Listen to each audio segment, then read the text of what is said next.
Look up at the night sky, and you'll see countless points of light. Each one, a star, a distant sun, burning brightly. But have you ever wondered where these magnificent celestial bodies come from? They don't just appear out of nowhere. You know, they're born in spectacular cosmic cradles, vast regions of gas and dust known as stellar nurseries. Imagine squeezing a huge amount of material into a smaller and smaller space. The pressure and temperature skyrocket.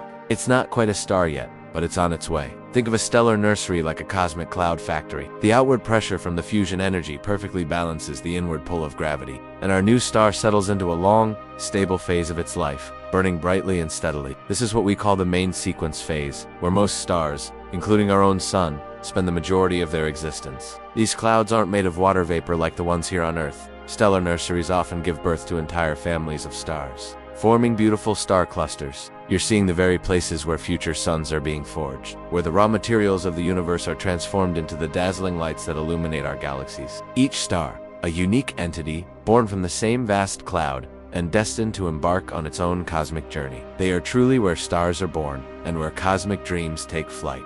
Pretty amazing, right? Gravity, that ever-present force, starts to work its magic. Tiny variations in density within the cloud cause some regions to have a little more stuff than others. Over eons, these slightly denser pockets begin to pull in more and more material. It's a slow, cosmic snowball effect. Instead, there are enormous collections of molecular hydrogen, helium, and tiny specks of dust, the cosmic ingredients for future stars. These nurseries can stretch for hundreds of light years, truly mind-boggling in their scale. Within these immense clouds, something incredible happens. As more gas and dust are pulled inward, the core of these collapsing regions becomes denser and hotter. As the protostar continues to contract, it also starts to spin faster, much like a figure skater pulling in their arms. This rapid rotation flattens the surrounding gas and dust into a disk, an accretion disk. At this extreme heat, something truly transformative occurs. Nuclear fusion begins. Hydrogen atoms in the core start to fuse together, forming helium and releasing an enormous amount of energy in the process. And here's a cool part.